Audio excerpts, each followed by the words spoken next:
Ce 13 janvier 1945, le village d'Orto, à quelques kilomètres de La Roche, va voir débarquer ses libérateurs. Ceux-ci appartiennent à la 51e Highland Division, ce sont des Écossais. 2 jours auparavant, les Écossais libéraient La Roche. Ils ont progressé le long de l'Ourthe. Ça, c'était les Écossais de la 51e Highland Division, et plus précisément le 1er bataillon Black Watch. Et le 11 janvier, précédé des unités de reconnaissance du 2nd Derbyshire, et appuyé par une unité blindée du 1st Northamptonshire Yeomanry, ils rentraient dans La Roche, dévastés, parce que La Roche avait subi des bombardements vers le 27-28 décembre.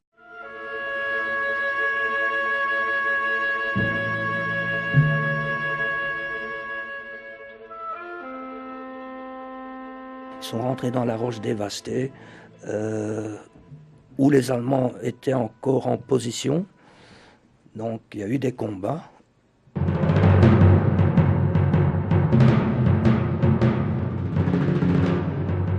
Une fois La Roche libérée, ils ont également déblayé la rue principale, des débris, pour permettre aussi aux troupes suivantes de pouvoir progresser.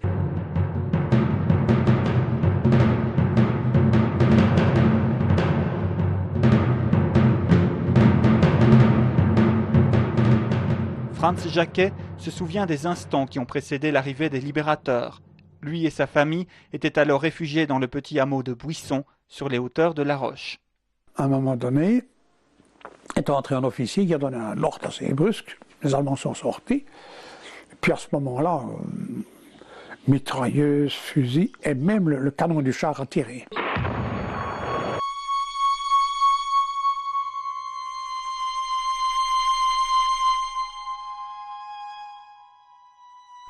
Pulvérisant la fenêtre, une fenêtre dans le genre de celle-ci derrière, il n'en restait plus.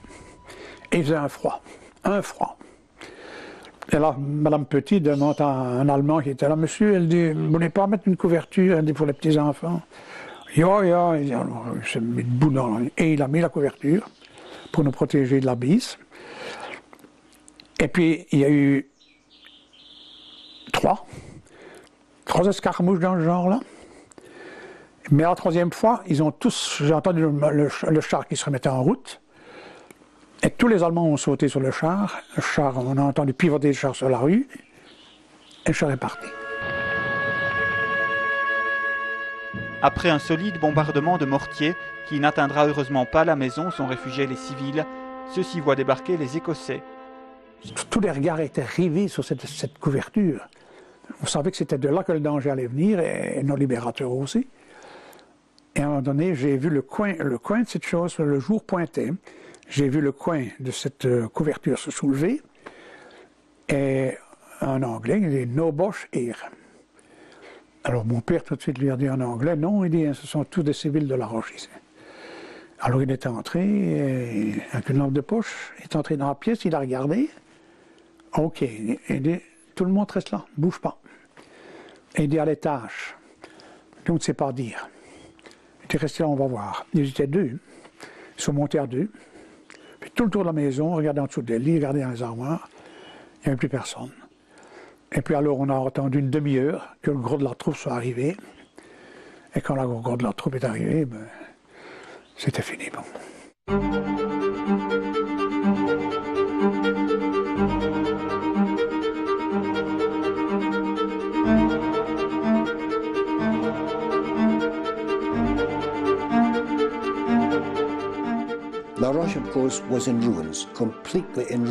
La Roche était bien sûr en ruine, complètement en ruine. Je pense que c'est une des choses les plus tristes que j'ai jamais vues. Quand on est arrivé dans La Roche, on a trouvé la ville complètement détruite. C'était vraiment terrible.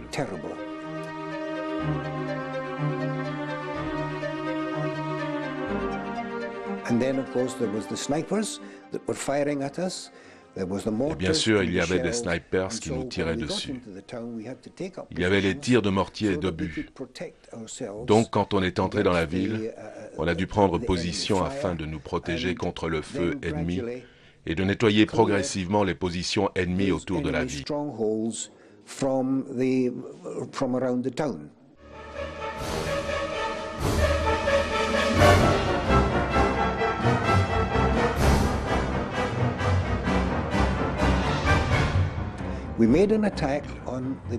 On a attaqué l'artillerie qui était sur les hauteurs de l'autre côté de la rivière. Un peloton est allé là-haut et a neutralisé les batteries qui provoquaient d'énormes dégâts.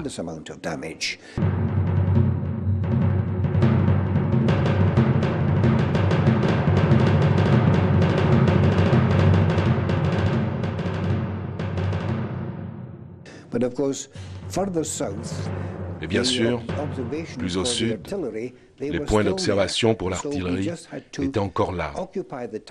On a donc dû occuper la ville afin que les autres bataillons de la Highland Division puissent traverser.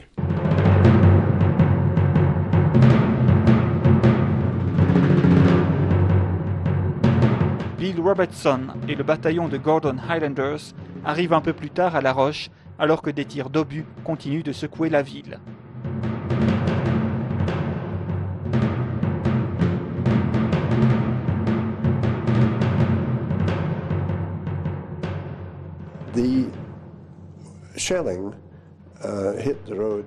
Les obus ont touché la route et un de nos camions, un camion de tête de la compagnie A. 4 hommes ont été tués, dont un jeune lieutenant canadien. Parce que, vous savez, à ce moment-là, la Highland Division avait perdu tant d'hommes, tant d'officiers, qu'on était renforcé avec de nouveaux officiers de l'armée canadienne. Nous sommes donc arrivés à La Roche et nous avons marché à travers la ville.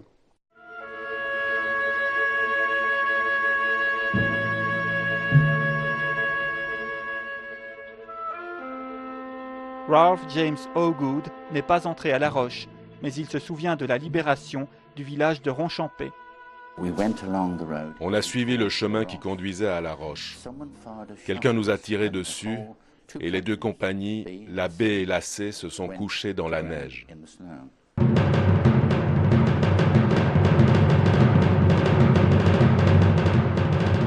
Après un certain temps, on a essayé de revenir en arrière et on a suivi nos empreintes. L'officier responsable n'avait pas lu sa carte correctement. On a donc dépassé l'objectif.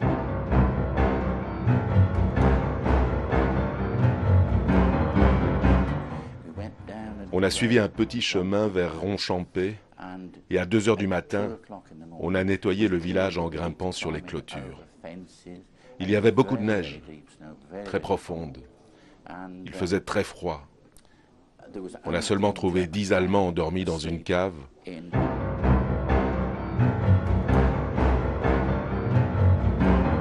Ma section, composée de 8 hommes, a été positionnée dans une maison, une très vieille maison, où on est resté pendant 1 semaine et demie. Dès que le jour s'est levé, les Allemands qui étaient de l'autre côté ont commencé à fortement bombarder le village pendant plusieurs jours.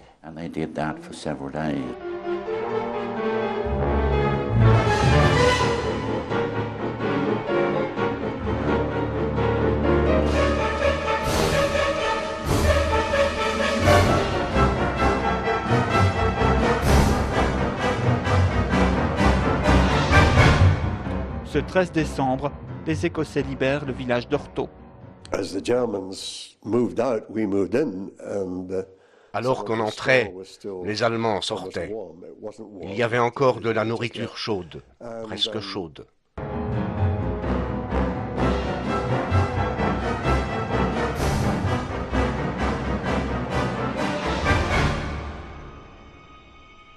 Et finalement, la nuit est tombée et on s'est mis dans une tranchée.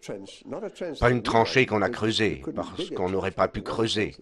Mais il y avait une tranchée là, et on y a passé la nuit dans un froid glacial. Je ne pourrais pas décrire à quel point il faisait froid. Au matin, à l'aube, on a regardé par-dessus nos épaules et on a vu un Panzer, ce qui n'était pas une chose agréable à voir à cette heure de la matinée, ni à n'importe quelle heure. Je ne comprenais pas ce qu'il faisait là.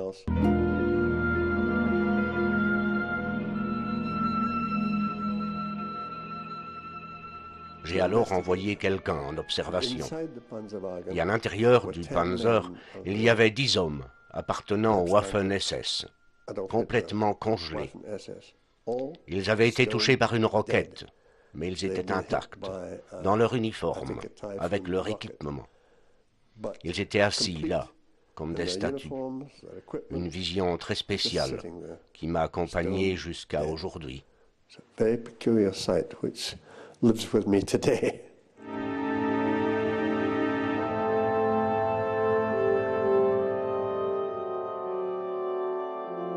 « 60 ans après les faits, Franz Jacquet se souvient particulièrement d'une anecdote à propos d'un jeune soldat écossais.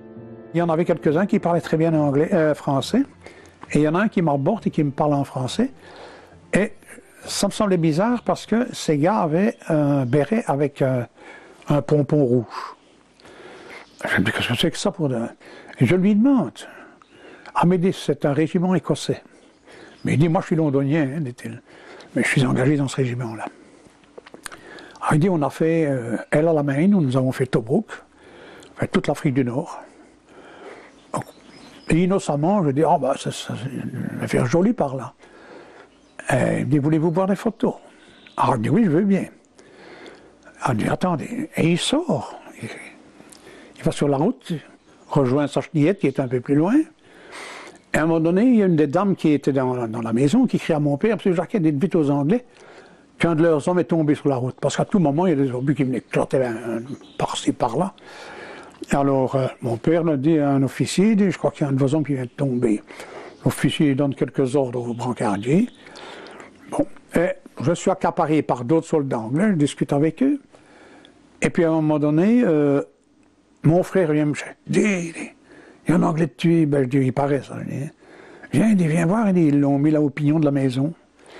Et nous allons voir, effectivement, nous voyons une civière recouverte d'une couverture kaki. Et mon frère prend la couverture kaki et découvre le visage du garçon. Et je reconnais l'Anglais qui était parti pour aller chercher les photos pour me les montrer.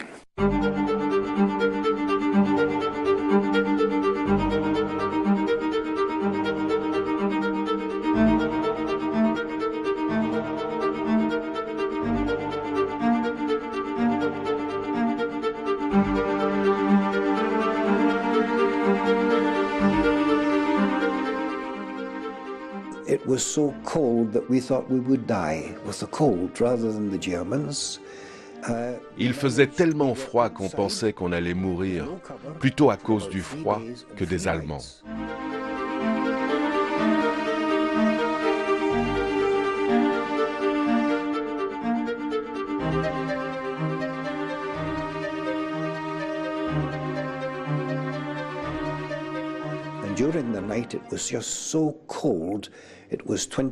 On était à l'extérieur, sans protection pendant environ 3 jours et 3 nuits. Et durant la nuit, il faisait tellement froid. Il faisait 20 degrés en dessous de zéro.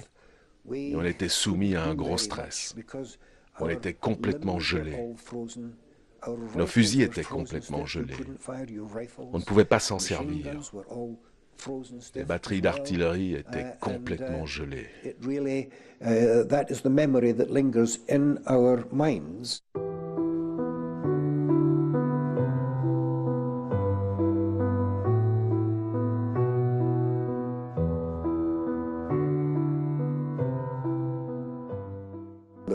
Chaque année, les premières chutes de neige me rappellent les Ardennes.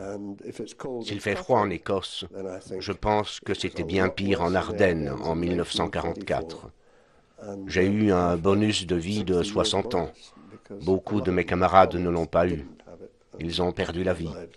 J'ai eu beaucoup de chance.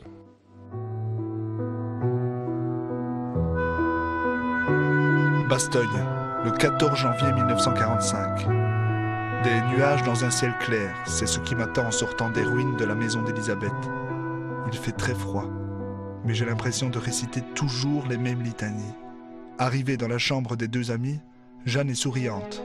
Et oh, surprise, Elisabeth semble sortir de sa léthargie. Les yeux ouverts, le teint rose, elle me demande si j'ai tenu le journal au jour le jour. Le médecin nous explique que c'est entre le 7e et le 9e jour que soit on guérit, soit on... Il ne termine pas sa phrase. Dehors, du côté de la route qui mène à Oufalise, les tirs de canons ou de tanks me font penser que la route vers le nord n'est pas encore ouverte. Je pense aux miens et à la famille de Jeanne. Les Allemands se sont, dit-on, retranchés dans nos villages de Cherin et Sterpigny. Des blessés militaires sont amenés de Cobru. Ils sont restés 3 semaines sans soins et pour la plupart, c'est trop tard. L'un d'eux me fait signe de m'approcher. Il est bien mal en point, le pauvre. Il me parle d'une voix tellement basse que je n'ai pas réalisé tout de suite qu'il me parlait en français. Un français approximatif, certes, mais compréhensible. Il m'explique que sa famille est originaire de la province de Luxembourg.